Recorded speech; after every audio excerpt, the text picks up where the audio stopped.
Hello everyone, rotten nursing express में आप सभी का हार्दिक स्वागत है। आज हम बहुत महत्वपूर्ण topic second stage of labour यानी कि प्रसव की द्वितीय अवस्था उसके बारे में आज हम चर्चा करेंगे। यह चरण प्रसव की सबसे महत्वपूर्ण अवस्था होती है क्योंकि इसी दौरान शिशु का जन्म भी होता है। तो इस वीडियो में हम बात करेंगे इनके फेजेस के यानी कि कौन कौन सी अवस्थाएं होती हैं, फिजियोलॉजिकल चेंजेस क्या क्या शारीरिक परिवर्तन आते हैं। अगर आप इसे अच्छी तरह से समझना चाहते हैं तो वीडियो को अंत तक जरूर देखें।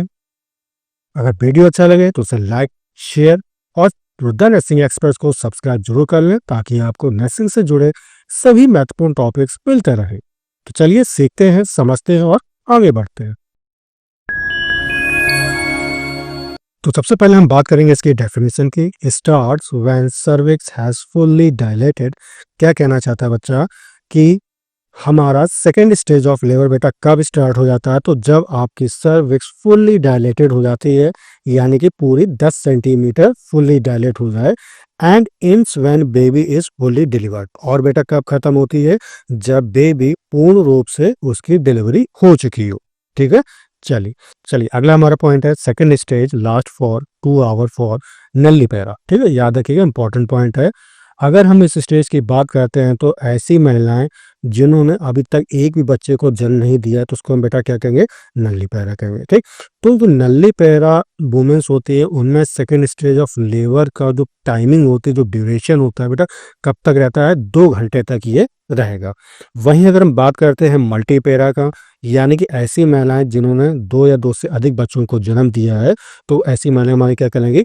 मल्टीपेरा कहलाएंगी। ठीक, तो ऐसी महिलाओं में जो सेकेंड स्टेज ऑफ लेबर का ड्यूरेशन है बेटा वो कितना होता है? 20 to 30 मिनट का होता है। ठीक है बच्चा, चलिए अगला हमारा पॉइंट है this stage is complete into 2 phases. याद रखिएगा, ये जो फेज होती है यानी कि जो सेकेंड स्टेज ऑफ लेबर है ये 2 चरणों में कंप्लीट होती है। पहला एक हमारा होता है प्रोपल्सिव फेज, दूसरा होता है एक्सपल्सिव फेज। राइट, तो चलिए एक एक करके इन फेज को हम समझते हैं। तो सबसे पहले हम बात करते हैं प्रोपल्सिव फेज की। तो it is a first phase. बेटा याद रखिएगा, यह सबसे पहली अवस्था होती है। दूसरा point, in this phase the presenting part of foetus descend into the pelvis cavity. ठीक है, याद रखिएगा, इंपॉर्टेंट पॉइंट है। इस फेस में क्या होता है? बेबी का जो प्रेजेंटिंग पार्ट है, जैसे हेड मान लीजिए या शोल्डर है, ठीक है, या आपका फीट है, तो इसमें जो प्रेजेंटिंग पार्ट है वो आपकी जो पेल्विस कैविटी जो होती है बेटा उसमें क्या होता है? डिसेंट होने लगता है। डिसेंट का मतलब क्या है? नीचे की ओर उतरना, यानी कि कहाँ की ओर बेटा? पेल्विस कैविटी जो होती है फीमेल की, वहां पर इसका प्रेजेंटिंग पार्ट जो है शो होने लगता है, दिखने लगता है। क्लियर है बच्चा? चलिए अगला हमारा स्टेज है एक्सपल्सिव फेज। ठीक है, तो इस फेज में क्या होता है? In this stage voluntary and active efforts are made by the mother for the expulsion of the baby. ठीक है, क्या कहना चाहता है? बेबी को एक्सपल्सन के लिए, एक्सपल्सन मतलब क्या होता है बेटा? बेबी को बाहर निकालने के लिए इसमें क्या होता है बेटा? जो हमारी माँ होती है, जो हमारी मदर होती है, यहाँ पे वॉलंटरी माने इच्छा के अकॉर्डिंग यानी कि ऐच्छिक और सक्रिय जो है फोर्स प्रोड्यूस करती है महिला, जिससे कि बेबी जो है उसका इजीली एक्सपल्सन हो सके। ठीक है, तो बेटा याद रखिएगा इस कंडीशन को हम क्या कहते हैं? बियरिंग डाउन इफर्ट कहते हैं। क्या बच्चा कहते हैं? बियरिंग डाउन इफर्ट कहते हैं। ठीक है, एक बार मैं फिर से समझा रहा हूँ। इस अवस्था में क्या होता है? शिशु के एक्सपल्सन के लिए यानी कि शिशु का बाहर आना, तो उसके लिए क्या कहते हैं? माँ द्वारा ऐच्छिक एवं सक्रिय प्रयास जो है यहाँ पे किए जाते हैं, जिसको हम क्या कहते हैं बेटा? बियरिंग डाउन इफर्ट कहते हैं। राइट बच्चा, चलिए नेक्स्ट पॉइंट है when the babies head is visible at the opening of the vagina. जैसे कि आप बेटा फिगर में भी देख रहे हैं, वेजाइना की ओपनिंग में अगर बेबी का हेड शो होने लगे, दिखने लगे, तो बेटा ये कंडीशन क्या कहलाती है? हमारी क्राउनिंग कहलाती है। क्या कहलाती है बच्चा? क्राउनिंग कहलाती है। राइट, चलिए इन this stage the baby is born. इसी अवस्था में बच्चे का जन्म हो जाता है। राइट बच्चा, चल अब हम बात करेंगे फिजियोलॉजिकल चेंजेस। ठीक है, यानी कि क्या क्या शारीरिक परिवर्तन होते हैं सेकेंड स्टेज ऑफ लेबर को। तो चलिए देखते हैं। सबसे पहला क्या है? Complete dilation of cervix. जैसे मैंने अभी बताया भी था डेफिनेशन में कि यहाँ पे सर्विक्स का फुल्ली डायलेशन हो जाता है। और बेटा वो कितना होता है? तो याद रखिएगा 10 सेंटीमीटर डायलेट हो जाता है। ठीक है, चलिए नेक्स्ट पॉइंट है लेबर पेन। तो लेबर पेन में क्या क्या चेंजेस होते हैं? तो uterine contraction will more intense and powerful, hence labour pain increase. ठीक है, यहाँ पे बेटा क्या होता है? जो यूट्रीन कॉन्ट्रैक्शन होते हैं, यूट्रीन आपके जो यूट्रस वॉल है उसमें कॉन्ट्रैक्शन प्रारंभ होने लगते हैं, ठीक है। और ये जो कॉन्ट्रैक्शन होते हैं बेटा कैसे होते हैं, बहुत ही तीव्र और शक्तिशाली होते हैं, ठीक है। जब ये तीव्र, जितने ज़्यादा ये तीव्रता इसमें आती रहेगी, जितनी ये शक्तिशाली होती रहेगी, उतना ही जो है लेबर पेन आपका बढ़ता रहेगा, राइट बच्चा। चलिए मैं एक बार फिर से बता रहा हूँ, यूट्राइन कॉन्ट्रैक्शन जितने ज़्यादा तीव्र होंगे, जितने ज़्यादा शक्तिशाली होंगे, उतना ही ज़्यादा हमारा लेबर पेन बढ़ेगा। क्लियर है? चलिए, pains come every 2 to 3 minutes and their duration is 1 to 1.30 minute.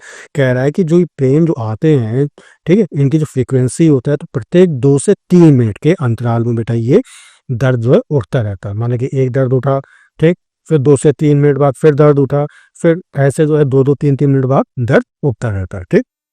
और वहीं अगर इसके हम ड्यूरेशन की बात करते हैं, तो ये जो है बेटा 1 से लेके 1.30 मिनट तक इसका ड्यूरेशन रहता है, राइट बच्चा। चल, नेक्स्ट है यूट्राइन कॉन्ट्रैक्शन। तो contraction will be strong and intense.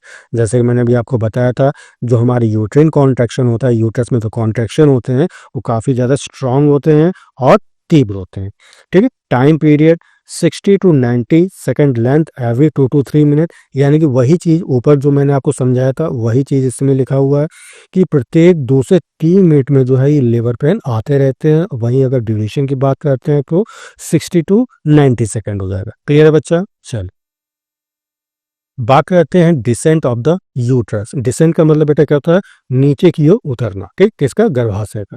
तो in this phase the presenting part of the foetus descent into the pelvic cavity, ठीक है। अब गर्भाशय का मैंने क्या बोला, नीचे उतरना, तो गर्भाशय में क्या बच्चा, हमारा छोटा सा बेबी है, तो वो बेबी जो है वो डिसेंट करेगा, कहाँ डिसेंट करेगा, पेल्विक कैविटी में करेगा, ठीक। The average rate of descent is 1.6 centimetre per hour in multiparae, ठीक है। यानी कि ऐसी महिलाएं जिन्होंने 2 या 2 से अधिक बच्चों को जन्म दिया है, तो वहां पर हम अगर डिसेंट की दर की बात करते हैं, किस दर से जो है बेबी का हेड या जो प्रेजेंटिंग पार्ट है वो धीरे धीरे नीचे उतरता है, तो बेटा याद रखिएगा 1 घंटे में 1.6 सेंटीमीटर जो है डिसेंट हो जाएगा, किसमें बेटा, पेल्विक कैविटी में। क्लियर है बच्चा?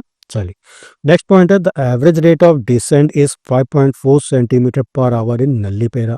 वहीं अगर हम बात करते हैं ऐसी महिला जिन्होंने अभी तक एक भी बच्चे को जन्म नहीं दिया है, तो वहां पर जो फर्स्ट बेबी होगा उसके गर्भाशय में, तो जो पेल्विक कैविटी में जब ये आता है धीरे धीरे, तो उसकी बेटा दर क्या होती है, तो याद रखिए 1 घंटे में 5.4 सेंटीमीटर जो है वो धीरे धीरे उतरना शुरू हो जाता है या उतरता है, ठीक है बच्चा। चलिए, अगला आपको क्या चेंज मिलेगा देखने को, रप्चर ऑफ मेम्ब्रेन, यानी कि मेम्ब्रेन का फटना। The membrane often rupture spontaneously at the onset of second stage of labour. जैसे ही बेटा हमारा सेकेंड स्टेज ऑफ लेबर प्रारंभ होता है, तो उसमें जो है जनरली आपका जो मेम्ब्रेन जो होती है बेटा वो क्या होता है कि फट जाती है, ठीक। And amniotic fluid come out through the vaginal canal.